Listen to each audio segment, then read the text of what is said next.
Welcome to the Work Positive Podcast with your host, executive coach, and culture architect, Dr. Joey Fawcett. Discover strategies and tactics that work positive as Dr. Joey talks with industry leaders who create a positive work culture that attracts top talent and reduces team turnover. Discover how you can create a work positive culture that increases productivity and profits. Here's your host, Dr. Joey. Hey, Work Positive Nation. Welcome to another amazing episode of the Work Positive Podcast. I'm delighted to be with you today. And, occasionally I get to interview, but rarely, husband and wife teams who are owners of a business. And there's a whole unique dynamic, right, around attracting top talent and reducing team turnover and creating a positive work culture that increases productivity and profits when you not only live together, but you are married together and you have children together, right? That's a whole different dynamic. So if you are thinking about marrying someone with whom you want to own a business, you really want to listen to this podcast because it can be an amazing experience. We're going to get some of the keys to that today. But particularly, how do you create a positive work culture in the midst of having these interpersonal relationships? It's dynamic. Now, if you're already married to a business owner, this is old hat to you, right? You're going to learn some great things, some great strategies and tactics today for how you can improve your marriage and your business ownership, because my guest today is Emily Cole. Work Positive Nation, help me welcome Emily Cole. Emily, welcome to the Work Positive Podcast. Thank you so much. Excited to be with you guys. Yeah, glad to have you on board. Now, go ahead and tell us who you're married to, because he's been a guest on this program before. I am married to the crazy guy in the yellow tuxedo. His name is Jesse Cole, and together we own the Savannah Bananas baseball team. Yay! I know. This morning when I was shaving and getting ready to do this podcast, I was like, gee, I wonder what Emily will wear. Yeah. No, it's normal. It's not going to be a yellow prom dress or anything. It's not my thing. But I'm sure Jesse suggested it. Honey, would you like that? Yeah, we have a lot of yellow in our life, so I try to go with the neutrals if I can. So, Work Positive Nation, we're talking today with the saner member of the ownership team of the Savannah Bananas.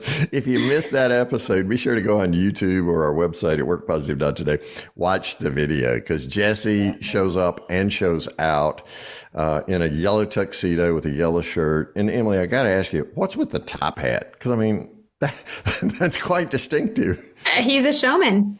I mean, it started years and years ago. We've had teams for about 15 years now, and he's worn one the whole time, as long as I can remember, because he is the P.T. Barnum, if you will, of our games. He's a showman, and we have shows, not games. And so it really fits his persona and what we're trying to create at the ballpark, in that it's a show. Yeah, and he has all these great quotes, and I love the way he tells P.T. Barnum's story. I don't know whether it was the Yellow Tux book or the Fan's First book, because I've read both of them. By the way, you got a new book out called Banana Land, right? Banana Ball. Yes, that'll be coming out. Yep, it'll be coming out later this year. So yeah, excited to keep sharing with the world. We have so many people that reach out and just ask questions, because we're doing things so differently from what they're used to. And so every time we, have an influx of questions, we feel like it makes sense to share with the world. So yeah, his third book, Banana Ball, will be coming out later in 2023. Oh, that's awesome. So wherever fine books are sold, go ahead and pre-order a copy now. Yes. Because I saw the other day an announcement that it's already available for pre-order. I think that was on LinkedIn. Yeah. So you guys own the team together, and you literally are changing the game of baseball. I don't want to make this, I don't want to ask you to be self-aggrandizing, but I mean, literally you guys are, because I saw MLB considered some changes to speed up the game a little bit. And you guys have done that because it's a part of that entertainment, fans first, right? Absolutely. How did you and Jesse transition from business as usual, which is what you were doing, right, with the Gastonia Grizzlies or some other teams that you have, into this entertainment-based, fans-first focus? We've always looked at it differently, but I think it really hit the gas pedal over the last 8 to 10 years. So it really started back when Jesse was in college and was a D1 athlete playing baseball. And then during the summer ended up coaching in the Cape League after he played up in the Cape Cod League. And so as he tells it, he had kind of a front row seat to the best athletes, the best baseball players. You know, he was playing at the top level and watching the top level guys play, and he was bored. And so he said, if I have the best seat in the house and I know this game inside and out, and I'm bored, how must it be for the fans? You know, nobody wants to sit there and watch our 3-4 hour game. That's why there wasn't anybody in the stands watching them. So that's really where the seed was planted. And he said, you know, I want to make it more exciting. Now, of course, that thought has evolved over the decades, but that's really where it started, was just him saying, I want to do it differently. And so we did have another team in North Carolina where we started. We both worked for numerous teams, but we started small. We started with having the players go out once a game and doing a small choreographed dance during the game, right? It was just a small 30-second thing. It was entertaining. It was different because no team had ever had their players dance before in the middle of the baseball game. So that was different. But now it has just taken on a whole new meaning for us. We have the Bananas, the senior citizen dance team. Instead of like a sexy young cheerleading squad, we have them. We have the Mananas, the dad bod cheerleading squad. So again, what's normal? Do the exact opposite. Let's get a bunch of 50 or 60-year-old men who want to be out there and shake their bellies. We have a breakdancing first base coach. We have a princess, Potassia, who goes out on the field and sings and dances. And now our players are way over the top. They're not just doing a small 30-second dance. They're dancing all the time. They're dancing as they go up to the plate. They're dancing in the outfield. So, you know, what started as a small experiment of just doing something a little bit abnormal with a small dance, you know, now has really just become an integral part of our whole team. And now we're known as the dancing baseball team.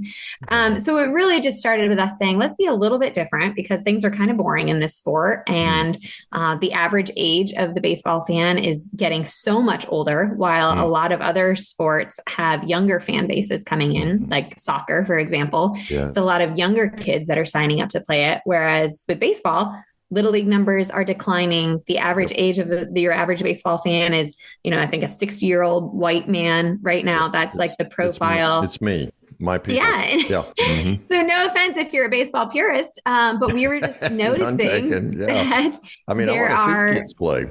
Yeah, there are other demographics out there who we thought would want to enjoy the sport. And so that's really been just the mission, is to make it a little bit more fun for other people. Yeah. Now, for how long were you the director of fun for the teams? So Jesse and I got together back in 2010, I think, and I worked for the team that he was currently with in North Carolina, and was the director of fun for, I don't know, a number of years before we got married and bought teams ourselves. And at that point, we kind of changed hats a little bit and became owners, but we're still directing fun every day. Both of us are very involved in the teams and just have a great passion for this. Yeah. So being an owner, do you ever take your co-owner aside and say, now, Jesse, and give him your take on it? Yeah. You know, early on, Jesse and I were working together, and it was new for us to be in a relationship with somebody who we had such responsibility with in the workplace. And we were stepping over into each other's lanes, and things got a little messy because we would step on each other's toes and we would take over a project that the other one was working on. And so one of the things that we've learned to do together is to stay in our own lanes. He has his strengths. I have mine. We've worked those out. We've done a ton of the personality tests and the Enneagrams and the love languages, and we know how to communicate better. We know how to work together. And so that's definitely advice for people who are in a relationship and also working together, is kind of set those boundaries on who does what and make sure that you're playing to each other's strengths and you're respecting each other in those strengths and in those spaces, and you don't step over into the other lane. And that has really helped us come a really long way on our work relationship. Stay in your lane, bro. Yeah, exactly. That's my earworm right now. You guys have done an amazing job, Emily, of attracting top talent. I mean, on the field and off the field, because the team that puts together these fans first experiences is absolutely incredible. I mean, over the top, incredible, right? I'm not telling you anything you don't know. I'm just letting you know what I know. Thank you. How did a baseball team attract major league level marketing and, I mean, all the event planning and everything that you have to do? How'd you guys attract that top talent?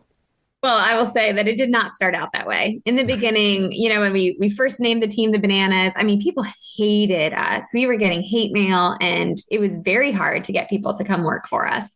So it has definitely been an evolution of that. And we're so fortunate now to be in the space we are with a wait list of people. I think it's over 3,000 now of people who want to work for us.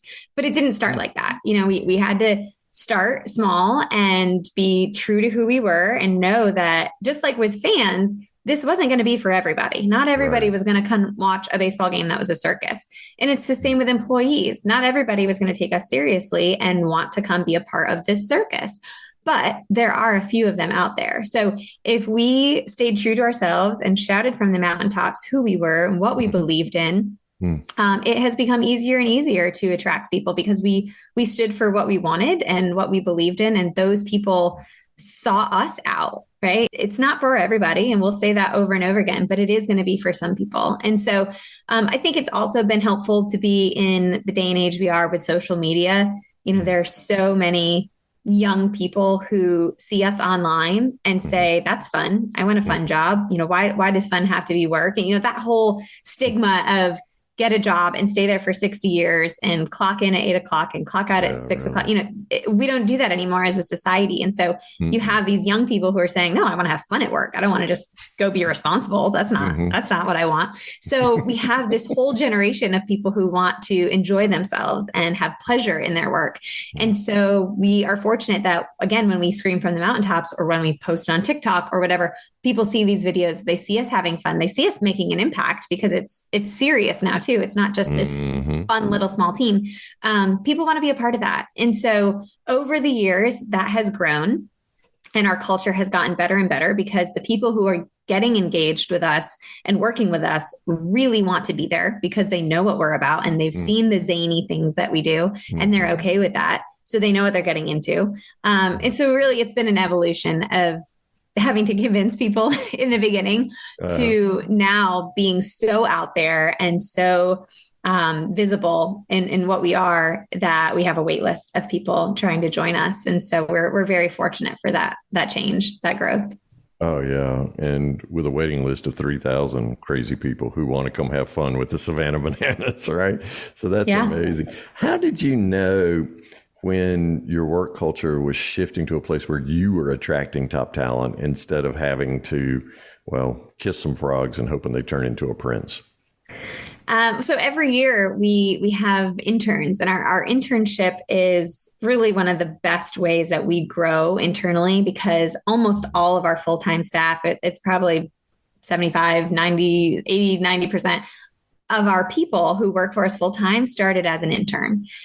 We focus tremendously on our internship program, and we think that that's a great way for people to kind of test each other out and grow with each other, but maybe not make that long commitment, right? And so we have different seasons of internship. We have our summer season, we have a fall semester and the spring semester, and we just have these opportunities for people to come in and get to know us, but then they get to see what they really want to do with their life. I think it's so unfair that society tells these teenagers to know what they want to do. And so if we give them the opportunity to come get their hands dirty and work in a sport that they think that they like, or work in a department that they've studied a little bit in the classroom, but they're not really sure how it works, we give them that opportunity, and then it gives them a chance to see what it is that they really want to do. And then on the flip side, we get to see what's their work ethic. After they've worked 16 hours a day, what's their attitude? Are they still happy? Are they nice? Are they mean?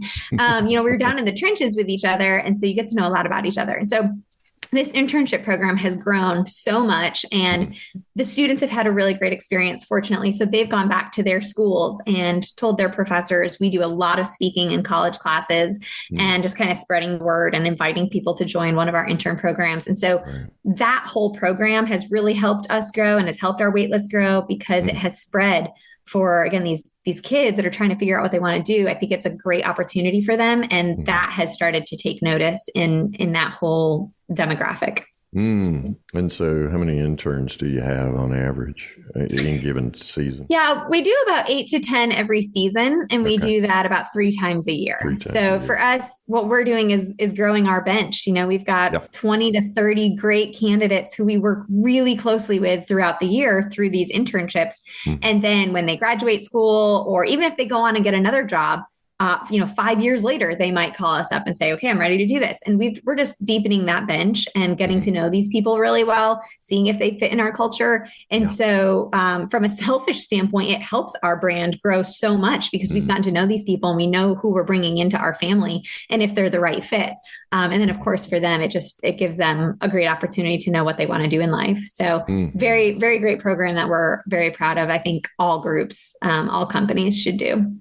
Yeah, and you're seeding positivity regardless of whether they come to work for you or not, because you're helping them along the pathway to figure it out. Oh, yeah. I mean, we're so proud when they go out and get their dream job. Coming and working for us, if they realize that it's not what they want to do, that's great if we can help them on that journey. And so we do so many, references and letters of recommendation because we get to know these people and what they want to do in their life. And we have a lot of connections. So we've opened so many doors for them. And it just makes us so proud to be able to help them on their journey in what they truly want to do.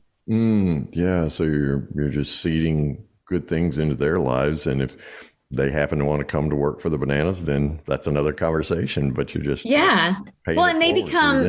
and they become a big fan along the way. So even if it's not them, maybe they find that it's their best friend or their sister or somebody else who would fit great with our organization. And so any relationship that we can have, it will be great along the way at some point. It might not be them working for us, but that's okay. That's not the goal. The goal is to just create more fans and, have these great relationships with people. And that's what we're doing. Absolutely. So how many folks on the waiting list for internships?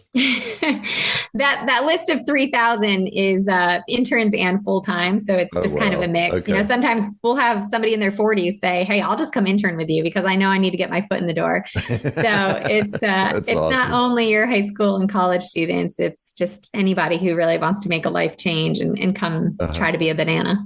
Oh, I love it. Absolutely love it. That's incredible. Plus you guys get to audition them, as you were saying. I mean, you really find out about somebody after they work 16 hours. What do they look like? What do they act like? How do they sound the next morning, right? Absolutely. Yeah.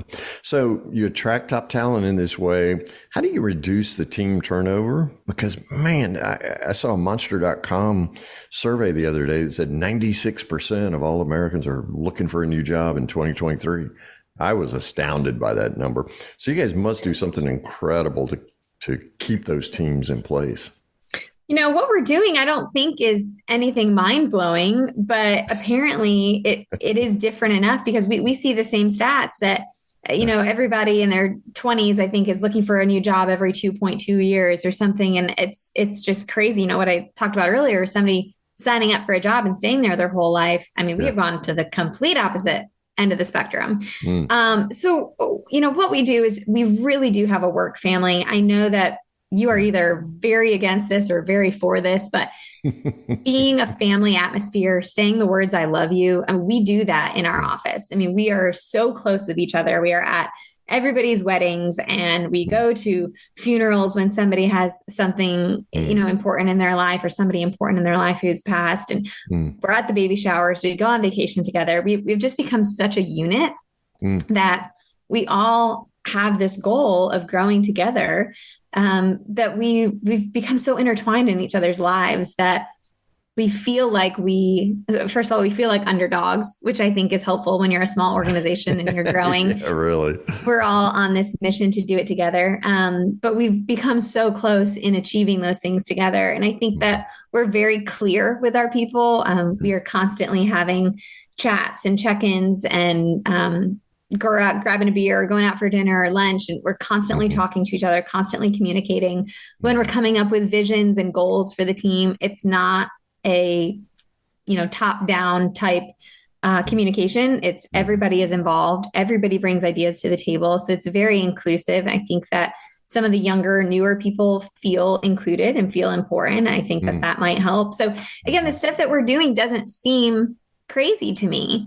But we have been fortunate that the people who are a part of it feel special. They feel important. They feel included, and they have the same vision and goals as us, since we are so clear that they want to keep riding this roller coaster with us. And so we have been very, very blessed with not a lot of turnover. And then when we do have turnover, one of the things that we're most proud of is the notice that people give us. We've had people give us 6-month notice. We've only had a few people leave, and the ones who did have given like 6 months notice, and it's because they want to, move back home to start a family. Totally understandable.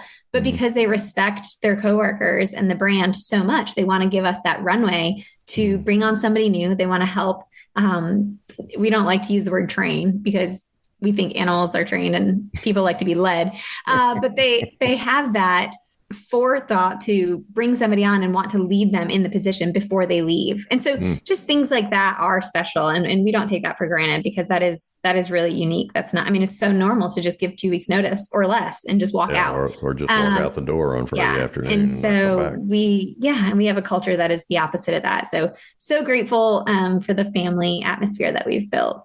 Yeah. And healthy family, because some people have an allergic reaction when they hear, oh, it's like a family around here. No, this is a healthy family. Yeah, this is not like weird Uncle Al, right? And just like Banana Ball, it's not for everybody. And we understand that. If you don't want to be in a workplace where people say, I love you, or they show up to things for you when life gets hard, if you don't want to mix that work and home, then it's not the right fit, because we are very family oriented. And for us, it works. So. Absolutely. And that's one of the cool things about the Savannah Bananas and what you guys are doing with Fans First is you know who you are, you're clear about who you are, you communicate it well, it's obvious you put in the necessary time to reflect and do the interior work to get comfortable in your own skin.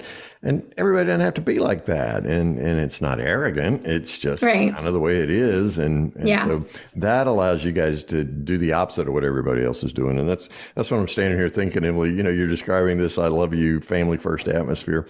And I'm thinking, okay, that's ordinary to you, but that's extraordinary to somebody who's listening to this, because I can't imagine their boss saying, hey, I know it's a tough time because your mom passed. I just want you to know I love you. Yeah, they can't even imagine that. So that's extraordinary to the rest of the world.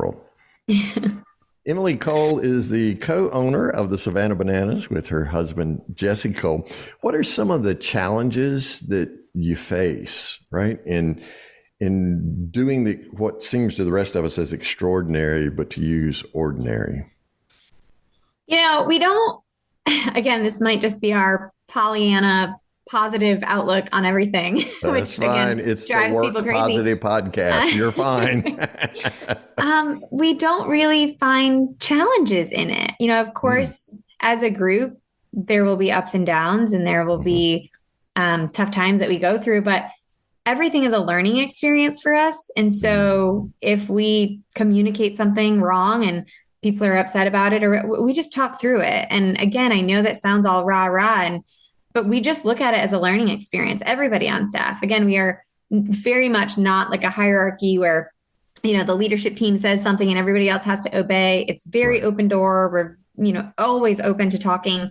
And it just feels like if something is off, somebody comes and says something and then we tweak it. And it doesn't seem to have affected us where people are leaving and there's turnover. We've never gotten to that point. And again, we are still a startup. We're going into our 8th season. We are very fresh in this, bananas world. And we do believe it's going to grow for decades and decades. So we are still in that startup phase. So we don't have a ton of experience to talk about, but fortunately so far, there haven't been a ton of challenges with people leaving or something going wrong and it changing the culture.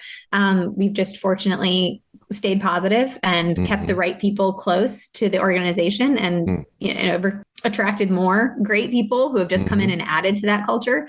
And so we've been fortunate to just have a really smooth ride on the culture side so far. Well, I love the way that you recast that word challenges into learning experiences. Right? We're just collaborating together. We're discovering what worked well, what worked less well. So we're going to plow that in, as I like to say, and grow some good stuff out of it. That collaborative environment is essential to your success. 8 years and you're a startup. I'm aware that you now are going coast to coast with Banana Ball. And there's something like 6,539,000 people. I don't know how many people, but it seems like a lot of people. It's a lot. It's not 6 billion, but it's a lot. Well, it will be by the time ball starts, right? Yeah. You guys have got people.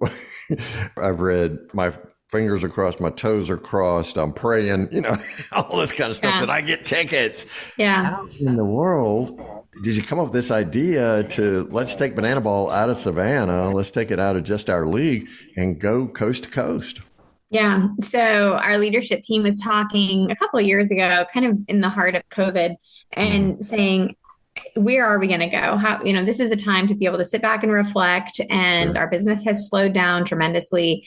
And, where do we want to take this? And at that time, we were 4 or 5 years in, doing very well. We were so blessed. Every game had sold out since our first season. We're in a small ballpark in Savannah, Georgia, that seats about 4,000 people.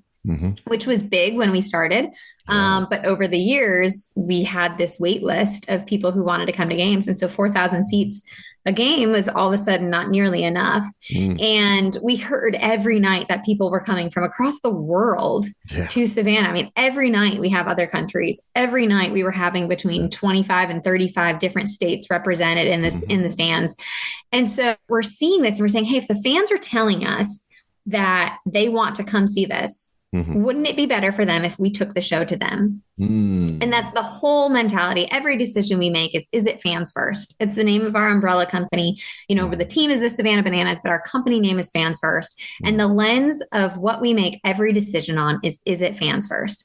And so once we spoke those words aloud and we talked about it, it was a no-brainer. Of course we needed to take the show to these people. They didn't need to fly across the world to see us. And so we embarked on our One City World Tour. So in 2021, that is exactly what we called it, the One City World Tour.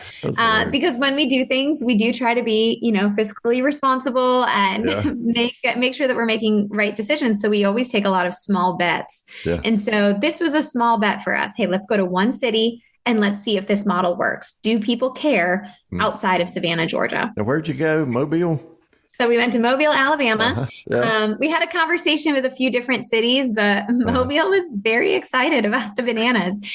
We had a great partnership with their city. They were very excited to bring us. Well, the cities share so much in common. I mean, they're both water-based and based. Well, and they had lost their minor league team, so they didn't have a home baseball team, but they still had the stadium. So it was just a great fit for our first stop. And lo and behold, we sold out in, I don't know, like 20 minutes or a couple hours. Crazy, it was something crazy. 7,000 tickets. And we said, wow, okay, maybe there is something there. Maybe it wasn't such a small bet after all. So we went to Mobile. We had a great experience. The fans loved it. And so we said, okay, we'll try a little bit bigger next year. And so this past year, we went to 7 cities. And again, great experience, sold out immediately. And so really that's when we said, okay, there is something here. Savannah will always be our home, but if we can take the show to other people and make it more accessible for them, then that's what we want to do. And so this year we're getting ready in a couple of weeks to embark on our 33 city world tour.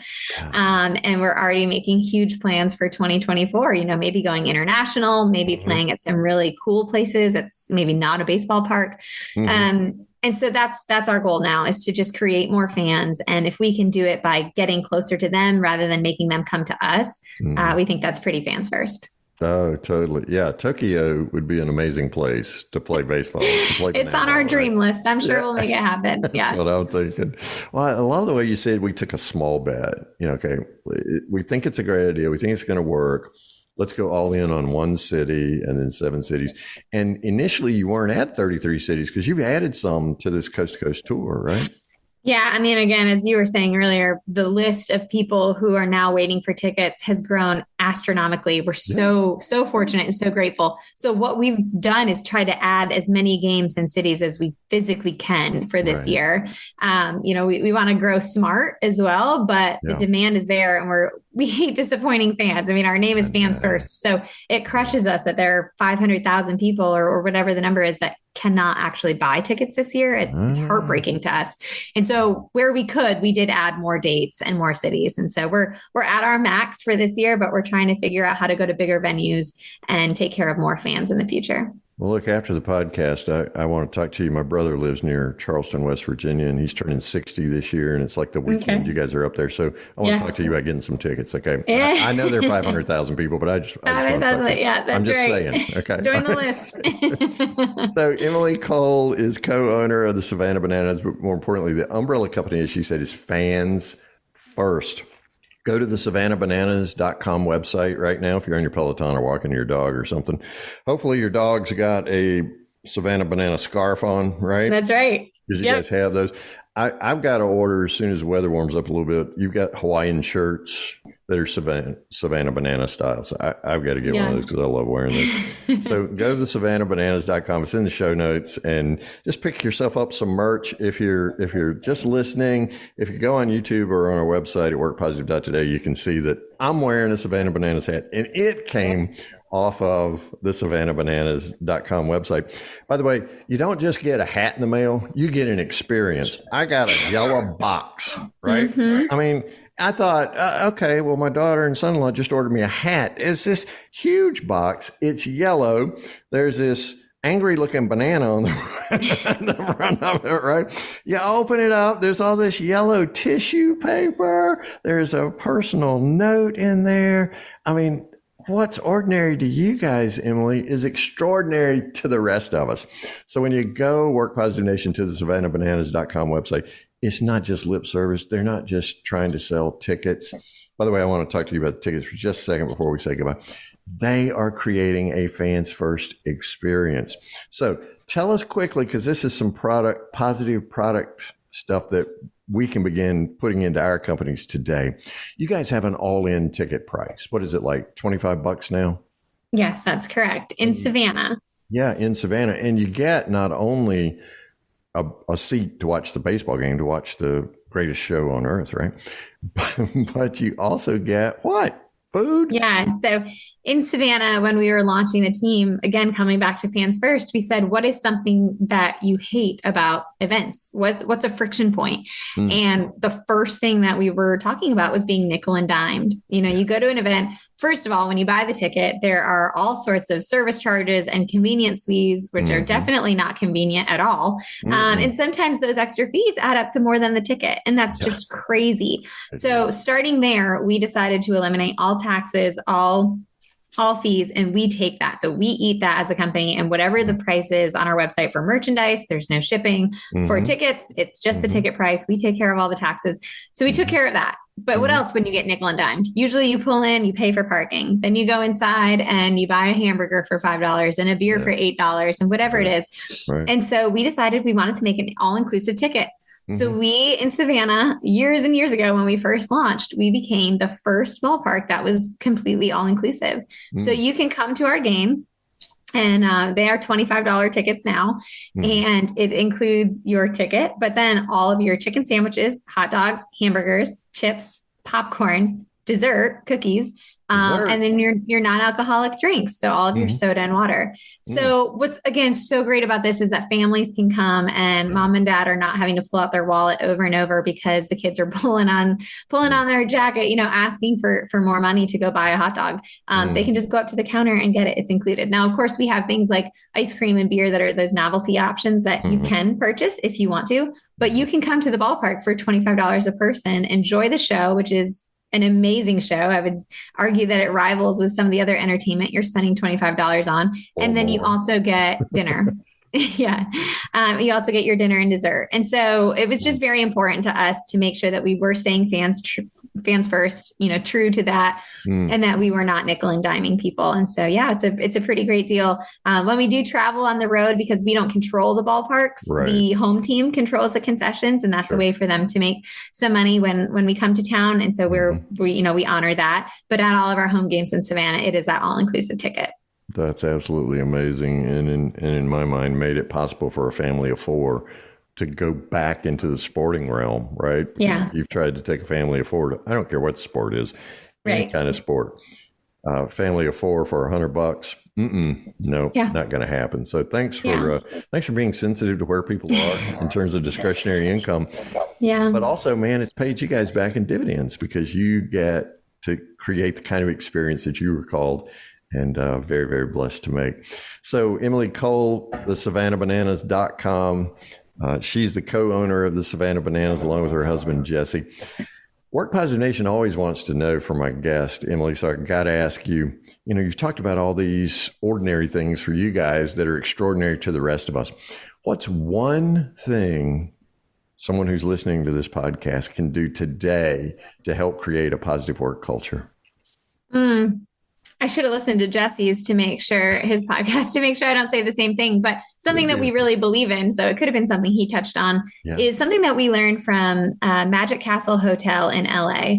It is an old apartment building, but it is the number 2 rated hotel in all of LA. And it's because of something that their CEO taught us. And that line is listen carefully, respond creatively. So they are constantly listening to their guests and doing something creative to make sure that their stay is better. They don't have a workout room. They don't have elevators. They don't have all these things that normal places have, but they are the highest rated hotel, second highest rated hotel in LA because of what they do for their people. And so we've really taken that mantra and done that with our internal fans who are our people. You know, those are the biggest fans. We always talk about the fans and people think about the ones sitting in the bleachers.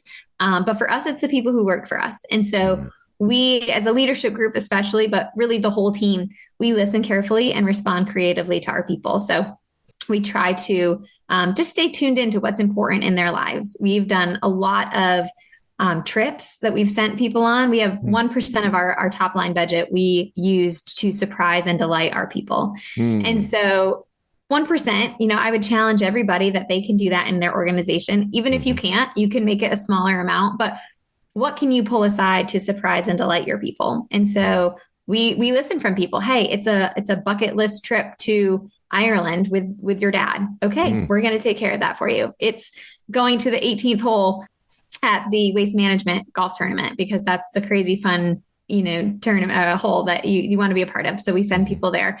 It's all of these experiences that people want to be a part of or have mentioned that is important to them or somebody in their family. And we try to make those things happen because it's building rapport with these people. It's building a relationship with their significant others because if the people at home are supportive of their job and they're welcomed into our family, you know, that just makes the relationship so much better. So really, we try to listen carefully and respond creatively to our people and what's important to them. And I think that's something that everybody can do. So it's internal and external. Listen carefully, respond creatively. Emily, I want you to go back after this podcast airs and make sure Jesse listens to that because that's the one thing he wishes he'd said. He might have. You know, we believe in it so much that we both do talk about it a lot on podcasts, but it's important. So even if he did mention it, I wanted to talk about it. It's an amazing mantra. Listen carefully, respond creatively, internally and externally. Thank you so much. Emily Cole is the co-owner of the Savannah Bananas. Go right now, Work Positive Nation, to the savannahbananas.com. Get yourself some merch like I'm wearing today. And see if you can get on that waiting list of 6,592,000,000 or however many people it is. And and hang on right after this, Emily, because we got to talk about that Charleston, West Virginia. Yes, Charleston. All right. Hey, thanks so much, Emily. I appreciate you being with us today. Thanks for having me. Thank you for listening to the Work Positive Podcast with your host, executive coach, and culture architect, Dr. Joey Fawcett. Please share this podcast with your friends who are small business leaders so they can create a positive work culture that increases their productivity and profits. Get your free 15-point Work Positive checklist to help you attract top talent and reduce team turnover. Download this checklist at workpositive.today/checklist. Remember, it pays to work positive.